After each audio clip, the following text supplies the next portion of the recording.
안녕하세요. 저는 남기덕 성도입니다.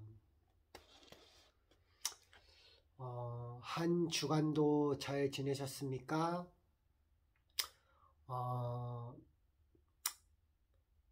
참 한 주가 가슴이 참 먹먹한 한 주간이었어요. 오늘은 로마서 말씀을 늘 나누는데, 이번 주는 좀 쉬어가고자 합니다. 그리고 이번 주 나누기로 한 거는 다음 주 토요일 날 나누도록 하겠습니다. 오늘 이번 주를 보내면서 우리 양재길 목사님을 한번 돌아보는 시간을 갖고 여러분과 함께 나누었으면 좋겠다 싶어서 자꾸 감동이 와서 나누려고 합니다. 여러분들이 아시다시피 작년에 2022년 4월 20날 부활주일 날 아버지께서 임종 직전의 모습을 보았어요. 그리고 22일 날 목사님의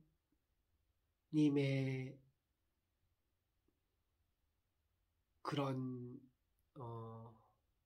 귀한 말씀을 듣고 또 그날 아침에 걸어가면서 제가 기도를 했습니다. 하나님, 아버지의 숨을 주장하시는 것도 하나님이십니다. 오늘 데려가시든 추후에 데려가시든 하나님께서 데려가실 줄 압니다.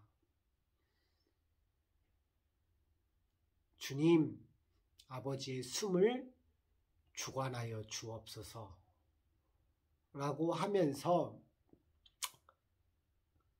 제가 회사를 출근하였고, 그리고 그날 거의 5시가 다 돼서 누나의 전화를 받지는 못했지만 옆에 사장님과 일하는 도중에 소식을 듣고 부랴부랴 서해병원으로 갔죠. 아버지의 소천 소식을 들었습니다. 그때 많은 분들에게 연락드리지는 못했고 몇 분에게만 연락을 드렸어요. 무엇보다도 저의 사랑하는 귀한 영적인로 보면은 아버지이시고 또 스승님이신 양재길 목사님께 통화를 하고 또 아버지의 소식을 전달해 드렸습니다. 그 통화 내용이 제가 녹음을 했어요. 그래서 페이스북에 같이 공유해서 나눴는데 그때 오늘 돌아가실 걸 알았는지 몰랐는지 저도 모르게 저장을 해뒀어요. 그래서 아버지를 보내드리고 부활주일 주간에 보내드리고 그러고 1년 있다가 지난 주일 1시경에 주일날 1시경에 소천하셨습니다. 저의 사랑하는 영적인 아버지이자 멘토이신 양재길 목사님께서 91세에 주님의 부르심을 받고 가셨어요. 양재길 목사님께서 그날 통화했을 때도 이제는 더 이상 살 생각 없어요. 주님께서 부르시는 그 날이 있잖아요. 그날만 기다리고 있어요. 라고 목사님께서 말씀하셨던 게 기억이 나고, 가봐야 될 사람이 못 가봐서 죄진 것 같아 죄송합니다 라고 그렇게 말씀하시는 목사님의 목소리가 마지막이 될 줄을 저는 꿈에도 몰랐습니다. 물론 5월 달에 스승의 날이라 연락을 드렸지만 목사님 못 알아들으시고 귀가 안 들리셔서 사모님이 대신 잠깐 받으셔서 저라는 소식을 알려드렸어요. 그리고 한 번도 연락이 안 됐는데 5월 1일 날 제가 전화를 하니 안 받더라고요. 저는 소식을 몰랐죠. 요양원에 간 소식을. 그런데 요양원에 갔다라는 소식을 건너서 들었어요. 그리고 나중에 물어보니까 누나가 알고 있고 매형도 알고 있었는데 저에게 얘기를 전달해 주지 못했죠. 얀 목사님과의 저의 관계를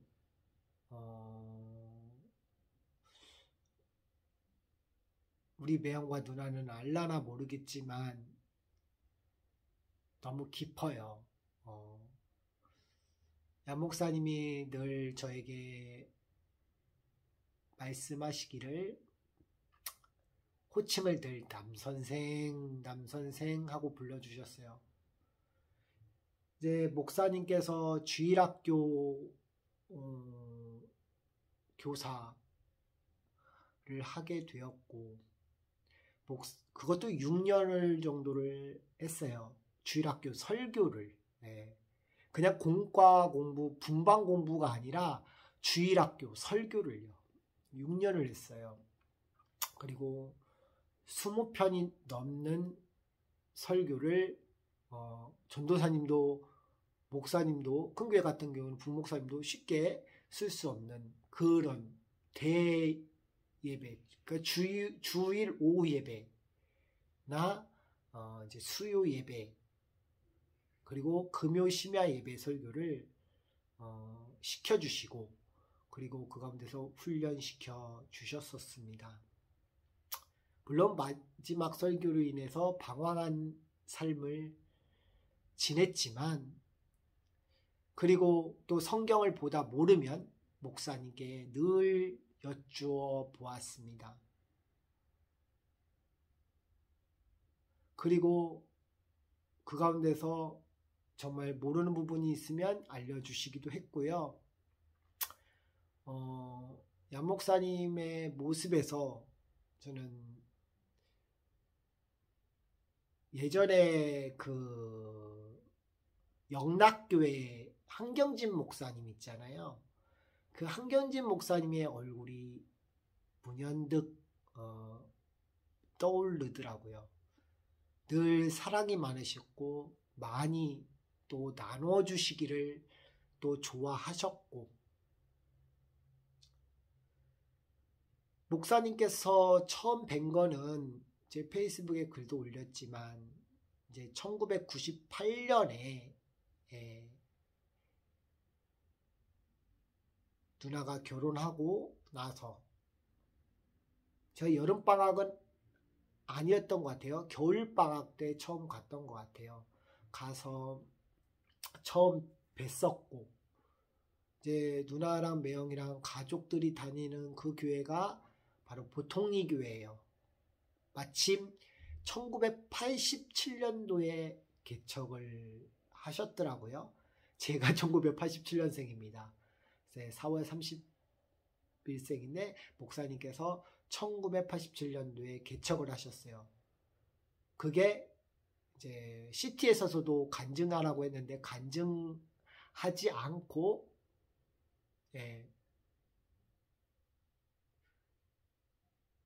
거절하셨습니다. 그리고 주님의 부름에 따라서 그 시골에서 80여 명이 되는 성도들과 동거동락하면서 복음 안에서 교회다운 교회로 하나님 나라를 확장하면서 지내셨어요. 그런 얀 목사님을 보았고 어렸을 때부터 보았고 또 얀 목사님의 그 삶을 또 많이 들었고 또 얀 목사님이 어떻게 개척하셨고 지금까지 왔는지 또 어떻게 공부를 했는지 장로교 신학교를 어떻게 했고 침례교 신학교를 어떻게 했고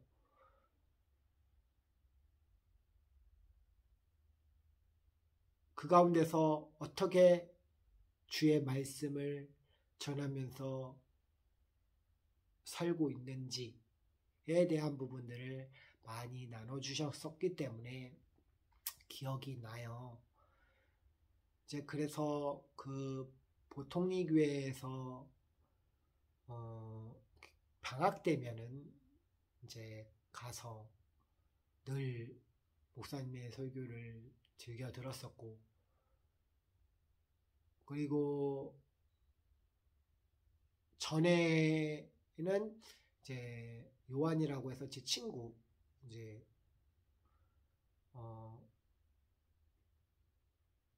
나군교에서 심무하시다 가셨던 목사님 집에 놀러 가서 짜장면도 끓여 먹고 요한이가 제일 친한 친구인데 그 집 가서 놀기도 하고 그랬었어요.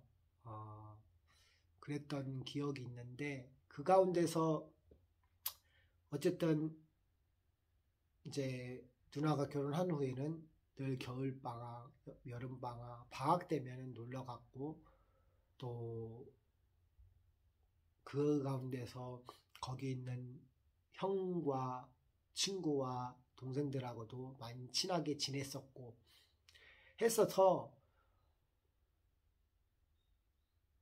낙원교회에서의 추억만 있는 게 아니라 이 보통교회에서의 어렸을 때 그 방학 시절의 추억들이 저에게는 너무 많아요. 지금은 많은 성도님들이 시골이다 보니 다 도시로 나가고 하다 보니 없어요. 그래서 우리 매형 가정만 남아 있었다가 이제 후임자가 오시면서 그 후임자 목사님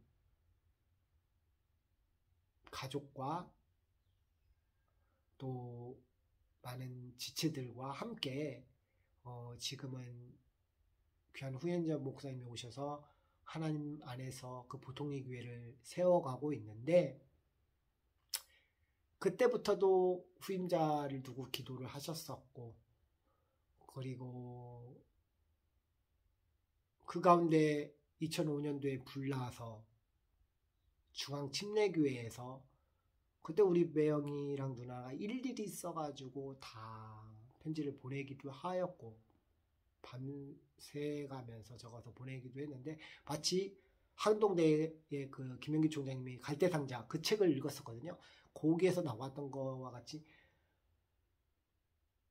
목사님이 또 발이 넓으셔가지고 많은 데서 도움 주시기도 했고 또 제가 다녔던 중앙침례교회에서 2000년도에 또 고면진 목사님이 새로 부임하실 때였거든요.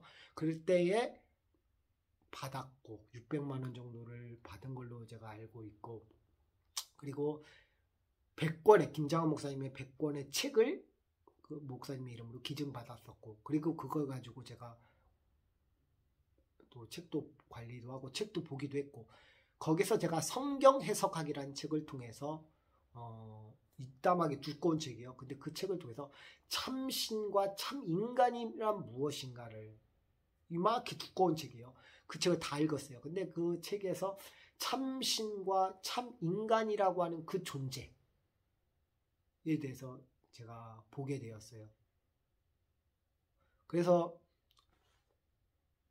중보자 대신 예수 그리스도에서 더 폭넓게 이해할 수 있었던 계기가 되었었고, 그때 이제 완전히 완전히 완공된 건 아니었어요. 그 지리적인 거나 교회 소유하는 그 땅이나 했을 때 걸려 있었던 부분들이 있어가지고 화재 나고 그 가운데서 도움받아서 새로 지었던 그 성전이 참 주님의 은혜 가운데서 완전히 완공된 건 아니지만 그걸로 마무리 짓는 걸로 해서 이제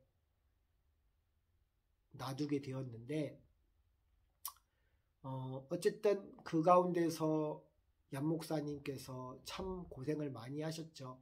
저는 화재 소식을 들었고, 화재 소식을 듣고 또 방학도 왔고, 화재된 것도 직접 보았었고, 저는 고등학교 시습 나갈 때쯤이어가지고, 저는 잘 몰라요. 방학 때나 와서 봤었고, 그리고 저는 이제 평택에 실습 나가서 있었고, 대림 하청업체 인하 엔지니어링이라고 해서 측량의 5대 기업 중에 하나인 거기 가서 측량 전문가가 되겠다고 그러면서 제가 이제 실습하고 또 대학을 해천대 들어가서 공부하고, 거기에 이제 배제대랑 이제 한밭대랑 다 연결이 돼 있어요. 이 자매결인이 맺은 게 있어가지고 연결돼 있어가지고 편입해서 이렇게 갈 수 있는 제도들이 있어서 이제 그렇게 가려고 생각하고 있었는데, 이제 제가 도중에 이제 내려왔었고, 휴학하고 내려오고, 그리고 내려와서 이제 신앙생활 하는 중에 제가 편의점 알바도 좀 하다가 누나는 명의 권유로 1년 동안 아파서 쉬고 있는 중에 제가 2007년 9월 달에 예수님을 나의 구주로 믿게 되었고, 그 가운데서 제가 10가지 기도 제목을 주님께 올려드렸어요. 그때 먼저 구할 걸, 그런 걸 잘 몰라가지고 그렇게 올려드리는 가운데, 저희 아파트 있는 그 예수교장로교회 정남제일교회 가서 예배를 드리는 중에 하나님의 그 복음의 메시지를 들었어요.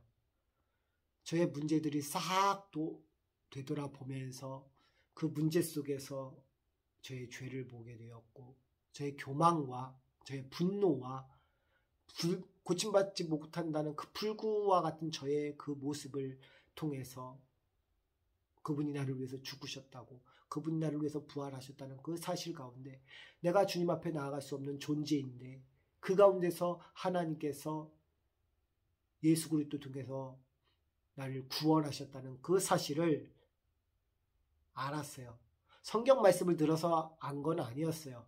설교 그 말씀 구절을 통해서 하나님이 감동을 주셨고, 나중에 집에 찾아가서 성경책을 부랴부랴 찾아서 보니까 그 말씀인 거예요. 요한복음 14장 6절 말씀과 그 주석 성경은, 그때도 성경은 보긴 봤어요. 욥기서를 봤고 사무엘상도 봤고 사도행전도 봤고 보긴 봤는데 제가 성경을 잘 안 봤어요. 근데 쭉 이제 성경을 찾아서 주석 성경책도 보고 막 보다 보니까 그 성경에 있는 내용이 은혜가 된 거예요. 그때부터 막 성경을 보기 시작했어요. 성경이 막 재밌어갖고 성경 보기 시작했고, 그때만 해도 막 제가 4-5시간을 기도하고 막 이 죄책감 때문에 청소를 하지도 못하고 그대로 무릎 꿇어가지고 주님 앞에 펑펑 울고 그랬던 게 제 기억이 나는데, 그때 첫 주일날 가갖고 그때에 첫 주일날 가서 제일 은혜됐던 게 바로 성령차죠. 성부 성자 성령께 찬송과 영광 돌려보내세, 태초로 지금까지 또 영원 무궁토로 성삼위께 영광 만복의 근원 하나님. 이 찬송 너무나도 은혜스럽게 나갔어요. 제가 가장 좋아하는 찬송은 성령이에요. 진짜로 송영찬 형을 너무 좋아하고, 그때의 양 목사님의 설교들과 주의 깊게 들어오기 시작했고, 그때부터 제 마음속에 내재가 되었고, 그리고 그리스도의 복음을 알기 시작했고, 그 가운데서 목사님을 통해서 많은 양육을 받게 되었고, 또 양육받는 가운데 설교 훈련도 시켜주시, 주일학교 교사를 맡았고, 주일학교 교사를 맡으려면 어떻게 해요? 내가 성경을 봐야 될 거 아니에요. 그리고 성경을 보고 연구를 해야 될 거 아니에요. 그러니까 막 그때에 제가 하나님을 알기 시작해요. 모르는 건 목사님께 여쭙고, 성경, 그때 만나 성경이었어요. 지금은 그래도 쉽게 표현했지만 다 한자로 적혀 있어요.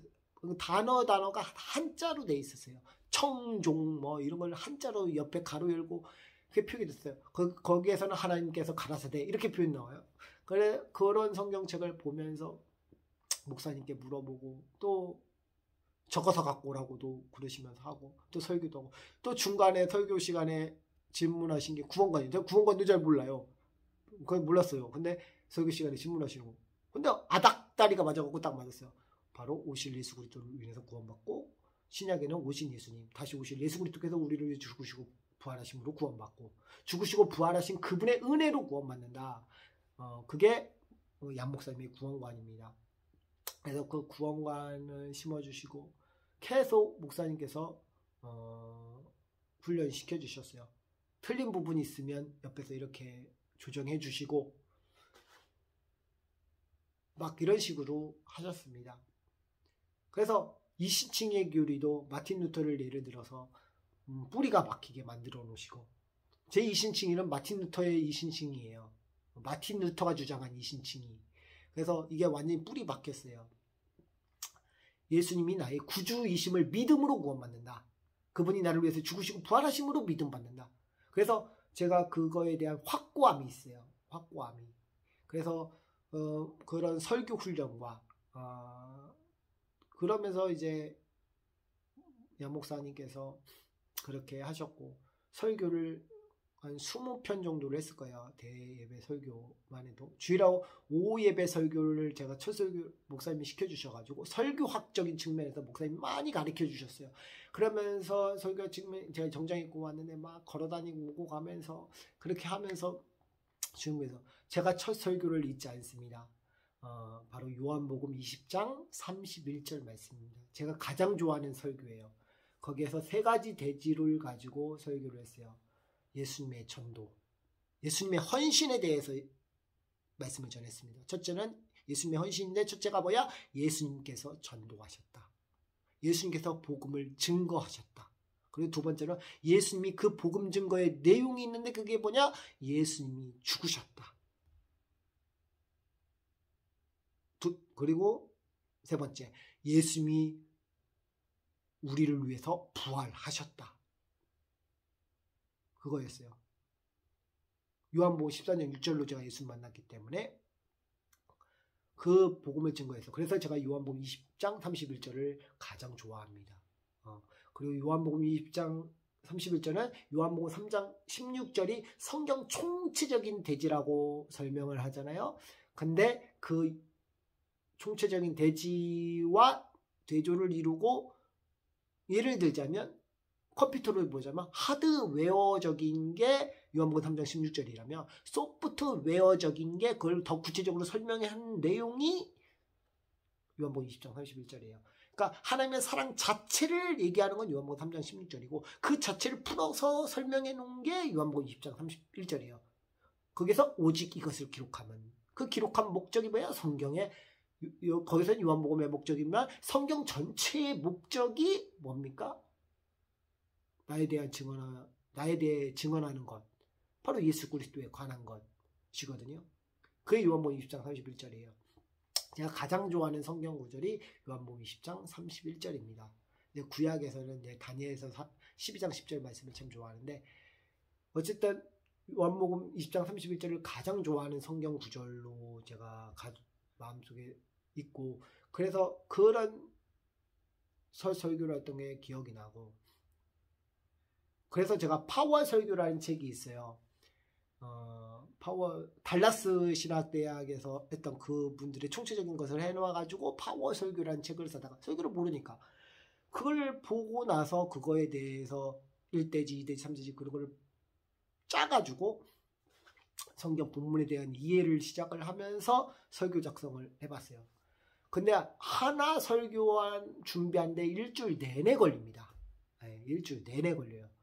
저는 그래서 목사님들을 조금이라도 이해해요. 왜냐하면 제가 뭐 목사님은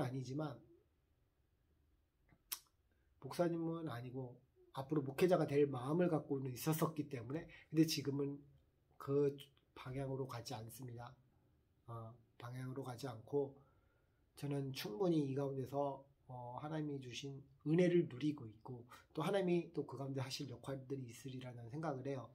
하나님이 뭐 뜻이 있으면 가겠지만 그럴 일은 거의 없을 것 같고 하나님이 이 가운데서 복음을 전파하라 하시면 전파할 것이다 라는 생각을 가지고 있고 또 유튜브를 통해서 이걸 활용하면 좋겠다 이런 생각도 많이 하고 있습니다. 그래서 하나님이 주시는 은사를 잘 활용해서 더 복음을 위해서 살기를 원하고 있어요. 그런 얀 목사님의 그 교리가 있어 얀 목사님께서 가르쳐 주신 그 복음의 교리로 인해서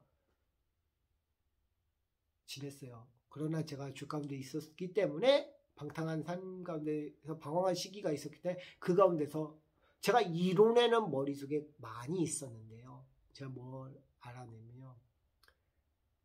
죄가 있으면 무지해집니다. 아무리 이론이 박식하고 탁월한 신학자가 할지라도요. 왜 오류가 생길까요? 왜 신학을 많이 하신 분인데도 불구하고 왜 잘못된 신학을 가질까요? 제가 그런 것도 연구를 해봤거든요. 근데 생각을 해보니까요. 먼저는 예수님 믿고 거듭나지 않는 상태에서 신학을 하기 때문에 그래요. 둘째로는요. 죄 가운데 있으니까 그 말씀을 깨닫지 못하는 거예요. 말씀을 누가 깨닫게 해요? 성령께서 깨닫게 해줘요. 우리가 언어가 굉장히 중요한 게요. 우리가 성경을 하나님이 왜 주셨을까요? 성경을 주신 이유가 뭘까요? 그것도 우리의 언어로.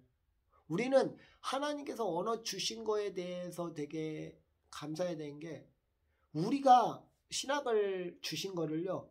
우리는 되게 많이 한다고 생각해요. 저는 반대예요. 신학을 하나님께서 주신 이유를 생각해 보면 우리가 얼마나 무지하니까 신학을 주셨을까? 하나님에 대해서 얼마나 모르면 신학을 주셨을까? 저는 그 생각이 들어요. 우리의 언어로, 우리의 생각과 그 사고로, 그 이성 가운데 왜 주셨냐? 하나님의 말씀은 그대로 준다고 해도 깨닫지 못하는데 이성으로 줘야 그나마 알 거 아니에요. 근데 그거를 다 담을 수가 없죠. 신학으로. 복음이라는 것을. 그러니까 하나님께서 그런 은혜 속에서 죄 가운데 있으면 무지하게 되는구나 사람이. 그래서 제가 알게 되었어요. 그런 가운데 제가 또 중침에 와서 많은 신앙이 회복이 되는 가운데 그 중침에서 침례를 받았어요. 3월 1일 날 새로운 삶을 다짐하면서 그러면서 푸푸수 같은 삶 가운데서 왔는데 그때마다 매일같이 목사님께 5월달만 되면 목사님께 전화하실 때마다 늘 말씀에 대해서 조언해 주시고 코칭해 주시고 앞으로 그런 길을 그렇게 하는 데는 많은 어려움이 하나님이 분명히 붙드실 겁니다. 하나님이 뜻이라면 분명히 붙드실 겁니다. 하면서 늘 저 옆에서 지지해 주시고 얀 목사님께서 늘 잘하실 거라고 다독여 주시면서 얀 목사님 뭐라고 하셨냐면 제가 뭐 목회자가 되지는 않았고 비록 성도로서 작은 교회에 들어가서 섬기고 있지만 목회자의 마음 같은 마음은 가지고 있어요. 그러나 그런 마음으로 섬기면 된다. 굳이 목회자가 되지 않아도. 그러면서 그렇게 섬기는 가운데서도 깨닫게 되는 게 참 많이 있어요. 자꾸 낮아지는 곳으로 가야 된다. 그 생각뿐이에요. 많은 사람들은 다 높아지려고 해요. 높은 자리, 강단, 뭐 높은 곳 이런 데만 좋아해요. 지극히 낮은 곳에 있는 곳이 하나님이 있는 그곳이라고 하셨는데 낮은 곳에 내려가지 않고 높은 곳에 가려고 해요. 높은 사람 만나려고 높은 자리 가려고 그러고 주님은 말석에 앉으라고 하셨는데 낮은 자를 높이신다고 했는데 아마 그 성경의 비유처럼 바리새인이 부끄러움을 당하고 서기관이 부끄러움 당하고 오히려 예수님을 데려다 모셔서 그 어떤 사람이 데려다 오셔서 그분을 세워드렸던 것처럼 우리가 그런 존재일 수 있다는 생각이 듭니다. 낮은 자리로 가야 된다. 제 복음을 알면서 저는 얀 목사님께서 주신 책이 있어요. 얀 목사님 주신 책이 이런 책이 있습니다. 종합성경연구라는 이 책인데 세계적인 성경학자예요. 세계적인 성경학자 로버트 T. 보이드라는 사람인데 이게 종합성경이에요. 종합성경으로 모형적으로도 그렇고 굉장히 아주 집약적으로 성경 각지의 주제와 목적, 제목의 의미, 기록, 정의 등 핵심 장절, 단어, 영적 교훈까지 설교 및 성경 연구하는 자료들이 폭넓게 수록한 책이에요. 제가 이거를 많이 참조를 많이 했습니다. 성경 토대로. 굉장히 토대로 하니까 좋더라고요. 또 하나는 이 성경 역사와 지리. 이거는 이제 양재기 목사님께서 이제 사랑의 교회 이재천 목사님께서 드린 거예요. 그때 그 목사님이 안수식 설교였나 봐요. 그때에 양 목사님이 설교를 하셨던 거예요. 사랑의 교회에 가셔서 옥하는 목사님 있는 그 사랑의 교회에 가셔서 그 이재천 목사님이라는 분이 안수식을 하는데 그때에 우리 양재기 목사님이 설교를 하셨던 것 같아요.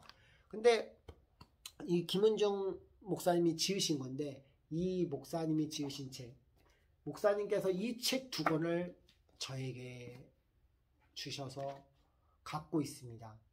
저에게 주신 거예요. 그래서 제가 이거를 연구하는 데 많은 도움을 가지고 있고 또 얀 목사님 그때 2017년도 때 김춘성 고사님 돌아가실 때 뵀거든요.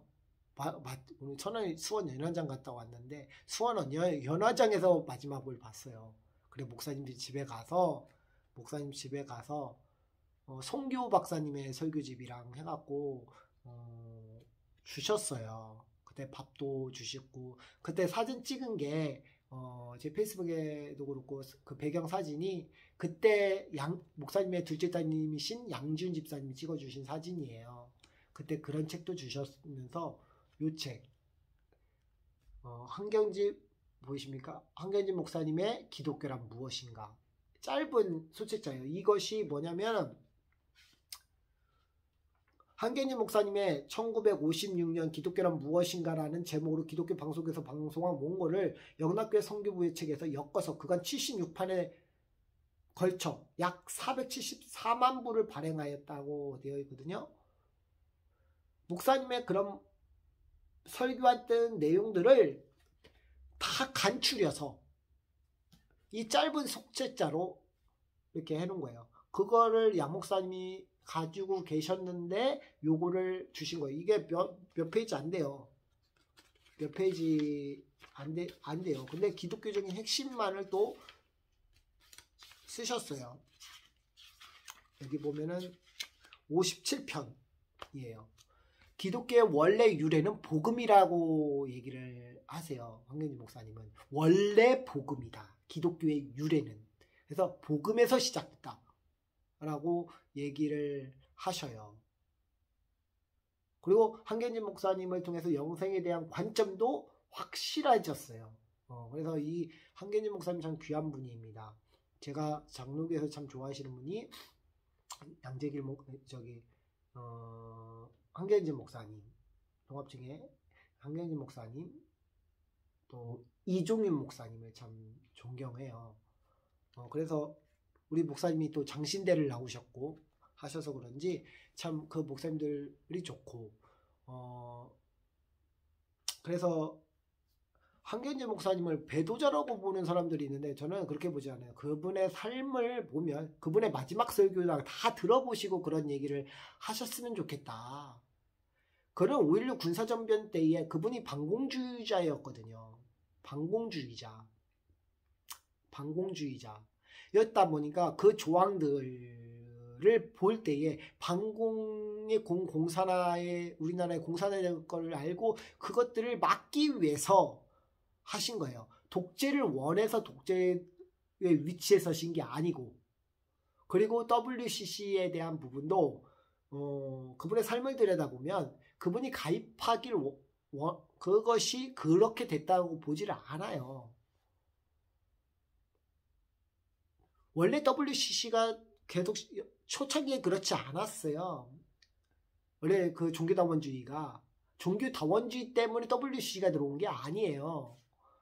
WCC는 원래 목적은 선했는데 선교의 목적이었는데 그게 변질되어 간 겁니다.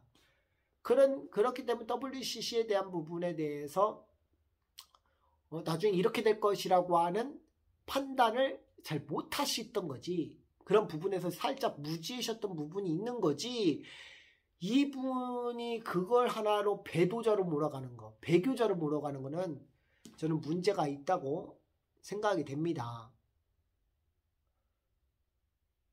WCC에 대한 부분을 가입하면 안 돼요.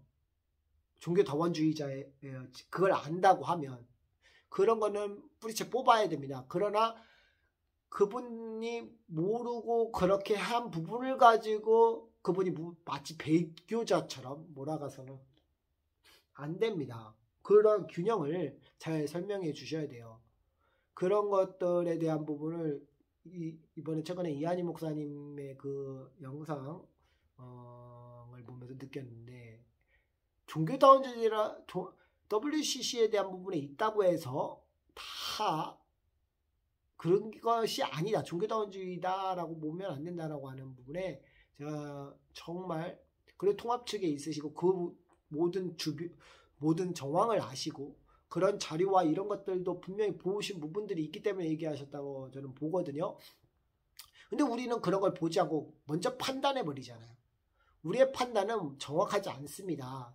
그렇기 때문에 늘 우리가 판단할 것이라는 여지를 가지고 그걸 들여다봐야 되는 것이고, 설령 그것이 잘못됐다면 고쳐야 된다는 것도 늘 생각해 봐야 됩니다. 또 양 목사님께서 저는 전도를 하셨어요. 제가 그때 통화했을 때 아버지 돌아왔을 때 그때 전후로 해서 전도한 지가 한 3개월 됐다, 2-3개월 됐다, 안 한 지가, 집안에 있는 지가 라고 하시면 교회도 못 가고 있다, 거동하지 못하신다고 했을 때가 그때거든요. 목사님께서 이제 퇴직금을 받으시고 그걸로 인해서 전도지를 계속 전도를 하셨고 전도하셨던 건데, 제가 가지고 있는 게 바로 이겁니다. 이거 목사님께서 전도지로 사용하셨던 전도지가 이거예요. 가장 안전한 곳 요건데, 이 양 목사님께서 저는 그렇게 전도하시다가 예수님 믿으면서도 전도하셨고, 계속 전도하시다가 목사님께서 창원대교회에서 장로까지도 지내셨다가 목사님의 권유로 이렇게 하셨다가 아들을 일찍 여의시고, 그러고 나서 오산에서 어디선가 해갖고 갈치자로 뻗어가지고 걸어서 가셔서 세우신 게 보통의 교회예요. 근데 이런 부분들에 대한 목사님이 개척하신 것들, 복음으로 세워 가셨던 모든 부분들을 제가 일일이 다 설명할 수 없지만, 목사님과의 그런 관계 속에서, 그리고 2017년 그렇게 만나고 나서 그 이후에 보지 못했고, 그리고 통화를 늘 자주 했었고, 매년마다, 그리고 명절 때도 전화하실 때도 있었고, 그럴 때마다 목사님께서 저에게 말씀해 주고 싶은 부분들을 말씀해 주시기도 했고, 한 부분은 제가 이제 시작하려고 했던 부분들이 있었기 때문에 목사님께서 늘 얘기해 주신 게, 남 선생하고는 다시 만난다고 한다면, 정말 나중에 다시 이런 기회가 다시 돌아온다고 한다면 함께 사역해 봤으면 좋겠다, 그런 생각도 말씀하셨어요. 그 정도로 목사님과의 저의 관계는 너무나도 영적으로 친밀하고, 그냥 스승님 정도가 아닙니다. 얀 목사님은 영적으로 저를 낳으신 부모님과 같으신 분이에요. 물론 우리의 참 부모 되시는 분은 예수 그리스도시지만, 목사님을 통해서 예수 그리스도를 더 깊이 알아갈 수 있었고, 칭의 교리에 대해서 확고하게 되었었기 때문에, 그런 부분들을 생각해 볼 때 얀 목사님은 저에게 있어서 저를 살려주신 분이다 라고 저는 생각을 해요. 감히 내가 지금 이렇게 신앙의 뿌리를 받고 있는 거는 얀 목사님의 은혜예요.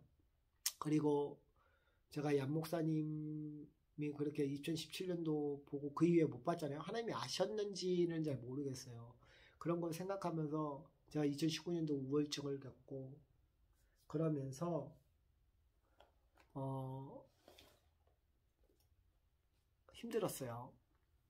그리고 2020년도 돼서는 이제 문재인 정권 들어가지고 대면 비대면 예배 그게 있었잖아요. 근데 제가 유튜브를 보면서 정말 귀한 목사님을 알게 됐다는 게 너무 감사해요. 제가 그때 저의 신학과 저의 모든 것들을 다 송두리째 뽑아주신 분이 계시고, 제가 이분을 만나면 꼭 엎드려 인사 한번, 큰절 한번 올렸으면 좋겠다 할 정도로 저에게 새롭게 복음의 시선을 보게 하신 귀한 목사님이 계세요. 얀 목사님을 떠나보내면서 또 이 목사님 동년배이시거든요. 91세. 그 목사님을 하필이면 이렇게 붙여주셨을까라는 생각을 하면서, 또 제가 그때 김수 목사님 처음 만나뵀을 때 주셨던 책, 이거 하나님의 구원궤 보이시죠? 이 책을 저는 요 방금 보여드렸던 두 책과 함께 가장 저에게는 마음에 간직한 책이에요. 이 하나님의 구원 계획을 받고, 그리고 목사님께 그동안 1년 동안 마침 또 목사님 설교하신 게 한 번에 설교하기를 창세기부터 요한계시록과 쭉 진행되는 그 과정들, 제가 그 설교를 들고 그전에도 들었지만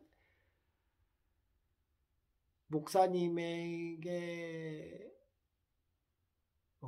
제 신학이 가운데서 복음을 볼 수 있는 은혜를 또 베풀어 주셨어요. 그래서 유도순 목사님을 생각하면서 참 좋은 게 뭐냐면,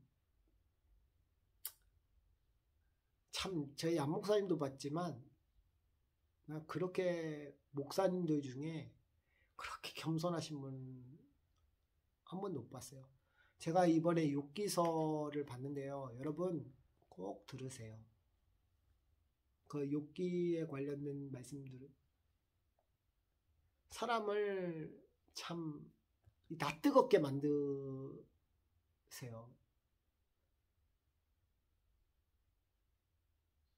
제 교만함이 늘어나고 유도순 목사님, 다른 목사님 설교에서는 그렇게 크게 많이 드러나진 않는데, 내게 숨겨진, 물론 드러나겠죠. 말씀에 찔림 받으니까. 그러나 유도순 목사님을 통해서 주시는 그 복음의 메시지 안에서는 제 속 안에 있는 숨겨져 있는 것들까지도 끄집어내게 하셔서 저를 철썩 내려앉게 하시거든요.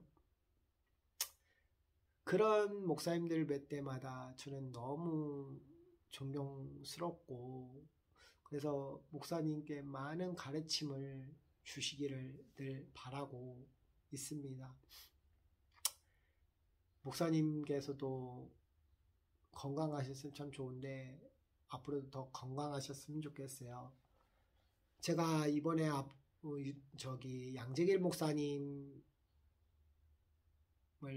화요일날 주일날 갔다가 화요일날 다시 갔어요. 다시 갔는데 가기를 잘했다 생각이 듭니다. 거기에 가족들밖에 없어요.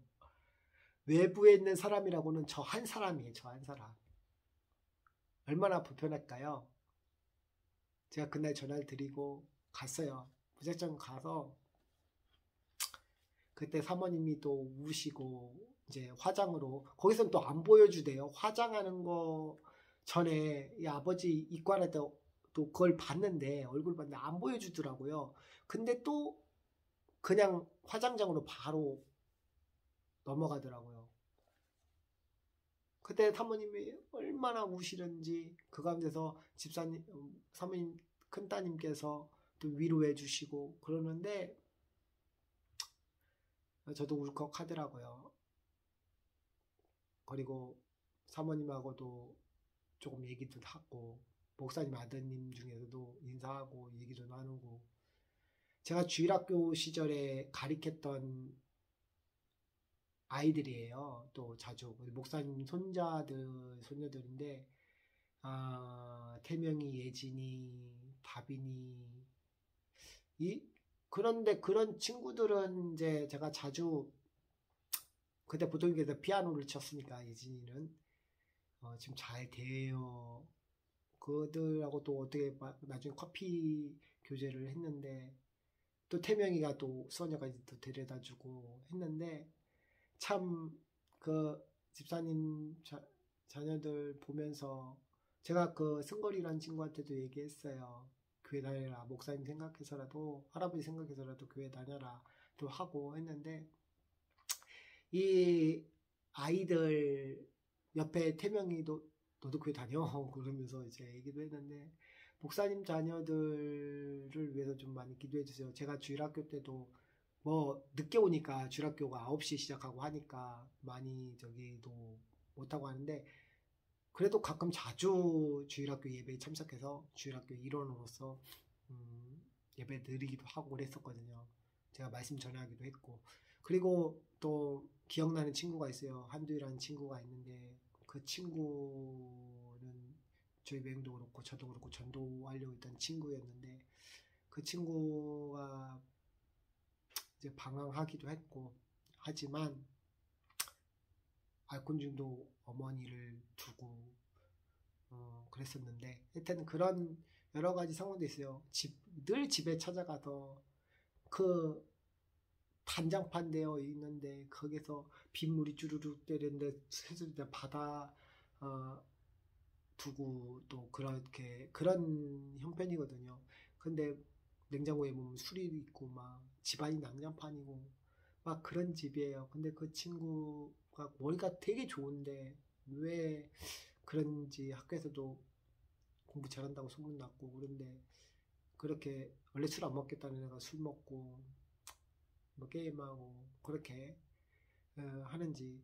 그래서 제가 매 주일날 그 친구 집에 찾아가서 데리고 오고 막 그러기도 하고 했던 게 참 기억이 나요.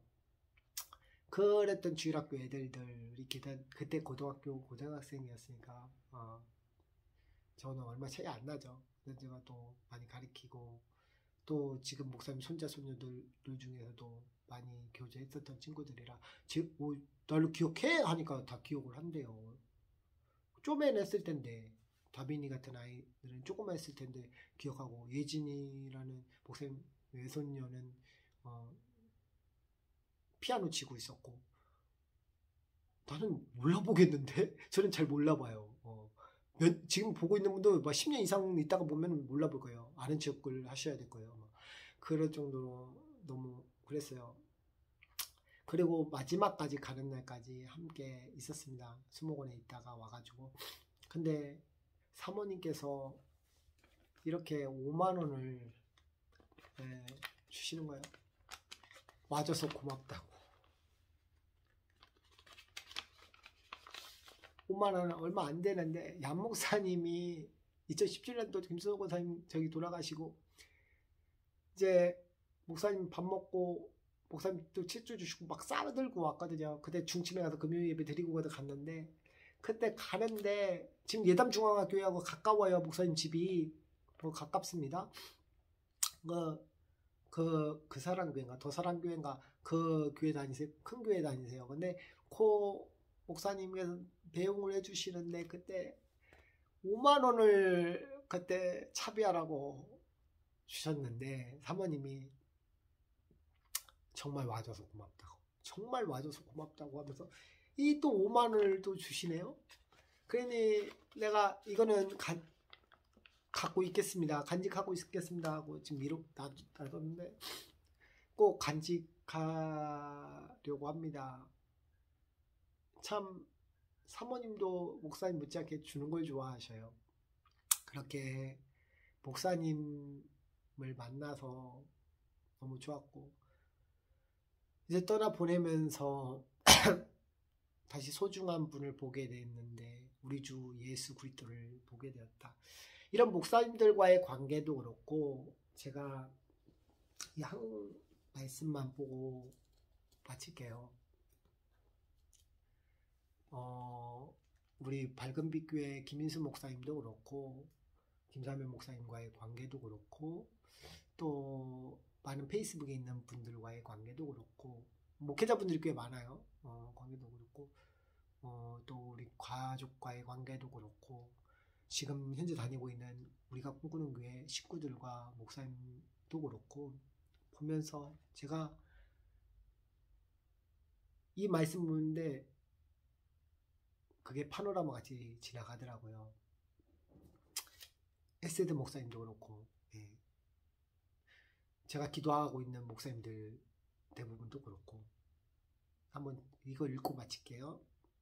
뭐 이렇게 막 뭐라고 했는지도 모를 정도 막 이리 갔다 말이 저리 갔다 막 그러면서 좀 얀 목사님을 떠내보는 이 마음 가운데 시편 25편을 읽고 마치겠습니다. 제가 시편 25편에서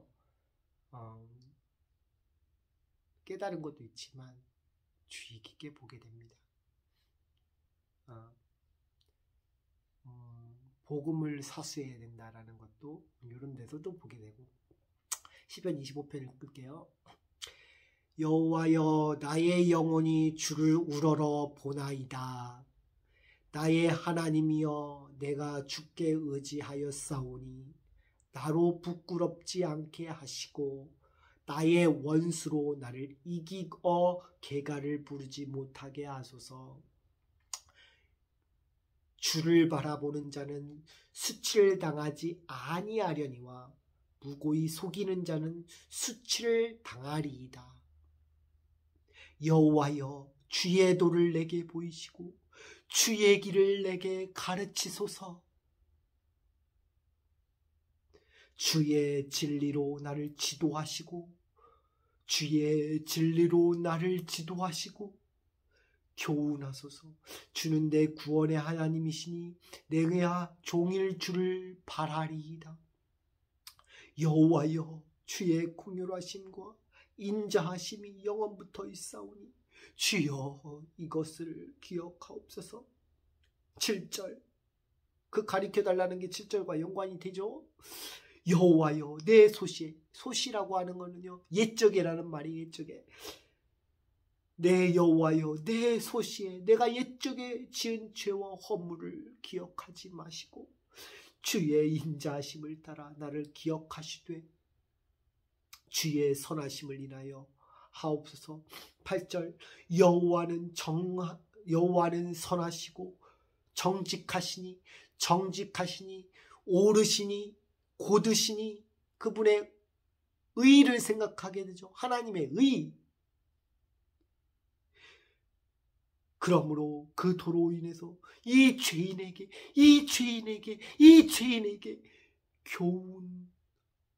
교훈하시리로다. 온유한 자를 공의로 지도하시며 온유한 자에게 그 도를 가르치시로다. 10절 여호와의 모든 길은 그 언약과 증거를 지키는 자에게 인자와 진리로다. 다시 한번 읽을게요. 여호와의 모든 길은 뭐라고요? 그 언약과 증거를 지키는 자에게 인자와 진리로다. 여기서 인자는 에스드입니다. 에스드. 그 언약의 증거를 지킨다고 해서 지킨다. 여기 지킨다라는 것은 그 언약의 증거를 뭐한다? 보호한다라는 거예요. 지킨다라는 게는 그 언약을 보호한다. 그 언약을 훼손하지 않고 훼손되지 않도록 보호한다. 그 복음을 사수한다. 그런 자에게는 인자와 진리다. 오직 예수님 뿐이라는 사실이죠. 여호와여 나의 죄악이 중대하오니 주의 이름을 인하여 사하소서. 여호와를 경외하는 자 누구요? 그 택한 길을 저에게 가르치리로다. 저의 영혼은 평안이요. 그 언약 가운데 평안이고 그 가르침을 받는 그것에 평안이고 하고 그 자손은 땅을 상속하리라. 예수님과 우리가 예수님으로 인해서 공동 상속자가 되시죠. 예수님은 여호와의 친밀히 경외하는 자에게 있음이요 그 언약을 저희에게 보이시리다. 그 언약을 보이신다는 게 야다입니다. 야다, 하나님을 아는 가운데서 정말 그분이 어떤 분이신지 알아가는 것, 진짜 그분이 어떤 분이신지 아는 것, 야다입니다. 호세아서 6장에서 말하는 여호와를 알자 그 알자 할 때 그 알자의 그 아는 것, 그게 야다입니다. 바로 이게 야다예요. 그 언약을 저희에게 보이신다. 야다. 보이신다. 알게 하신다. 깊이 그분 관계 가운데 그분을 알게 하신다. 구속사적으로 알게 하신다. 내 눈이 항상 여호와를 갈망하면 내 발은 그 물에서 벗어나게 하실 것이미로다. 주여 나는 외롭고 괴롭사오니 내게 돌이키사 나를 긍휼히 여기소서. 내 마음에 근심이 많사오니 나를 곤난에서 끌어내소서. 나의 공고와 환난을 보시고 내 모든 죄를 사하소서. 내 원수를 보소서. 저희가 많고 나를 심히 미워함이니이다. 내 영을 지켜 나를 구원하소서. 내가 주께 피하오니 도피성 되신 예수 그리스도께 피하오니 수치를 당치 말게 하소서. 내가 주를 바라오니 성실과 정직으로 나를 보호하소서. 여호와여 이스라엘을 그 모든 환난에서 구속하소서. 모든 환난에서 구속하소서. 어떤 환난입니까? 죄 가운데 처해져 있는 우리의 공고한 그 환난에서 나를 보호하소서. 그 은혜를 얻기 위해서 뭐라고 해요? 내게 가르쳐 달라고. 근데 하나님께서 참 희한하게요, 유도순 목사님을 붙여주시고 구속사적으로 그런 복음의 새로운 시선을 보게 하시는 가운데 하나님이 가르쳐 주시고 계세요. 그래서 더 많은 가르침을 받았으면 좋겠습니다. 이 땅에 많은 목사님들이 그리고 많은 복음의 사람들이, 제가 다른 거는 모르겠고요, 이 영상만은 추천합니다. 구속사 유도순 구속사 아카데미는 꼭 추천합니다. 최고 강단, 최고 설교자이십니다. 그래서 추앙하는 게 아닙니다. 존경하는 거예요. 너무 그분이 존경해요. 제가 예전에 설교를 하려고 했던 그 방식을 유도순 목사님이 또 하고 계시기도 하고, 정말 욥기. 여러분, 제단에 대한 이해. 어떻게 그렇게 설명하시는지. 제단에 대한 이해. 마지막에 제단을 그 쌓는 장면. 1장에서 그 욥이 제단을 쌓는 거. 욥도 무지했었지. 무지했다라는 그 사실을 측면을 보면서 진짜 꼭 들어보세요. 유도수 목사님이 이번에 말씀하신 욥기에 관련된 주제를 가지고 올리신 그 말씀 꼭 들으세요. 꼭 정말 꼭 들으세요. 제가 정말 간절히 간곡히 부탁드립니다. 그 가운데서 예수 그리스도 안에서 그 겸손을 저도 배우기를 원합니다. 마치도록 하겠습니다.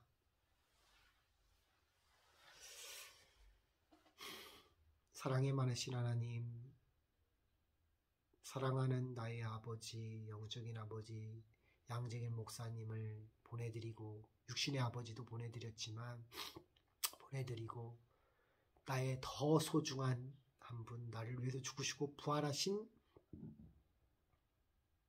그 언약의 하나님, 우리 주 예수 그리스도를 바라보게 하심에 감사합니다. 추악한 죄인이고 부족한 죄인에 불과하지만 하나님, 이 연약함을 제게 감춰주시고 그리스도 안에 감춰주시고 그분만을 볼 수 있는 은혜를 베풀어 주시옵소서. 주여, 이 죄인 하나님께 할 수 있는 것은 없습니다. 그저 복음의 은혜를 깨닫게 하시고 주님께서 주신 그 삶 가운데서 주님이 원하시고 바라시는 그 일들 가운데 주의 일을 행하시옵소서. 주의 일을 행하시옵소서. 그리고 주님의 그 언약의 말씀을 지키는, 그리고 그 말씀을 바로 알아가는 이 죄인 되게 하여 주시옵소서. 주여, 그 언약의 복음을 가르치소서. 그 언약을 내게 가르치소서. 주여, 성령께서 조명하여 주셔서 알려주소서. 유도선 구속사 아카데미를 통해서 또 귀한 하나님의 구속사 관점으로 복음을 전가하시는 목사님들을 통해서 귀한 말씀을 깨닫게 하소서. 그 진리의 말씀을 깨닫게 하소서. 주께서 깨닫게 해주실 줄 나의 하나님을 바라오며 예수 그리스도의 이름으로 기도드립니다. 아멘.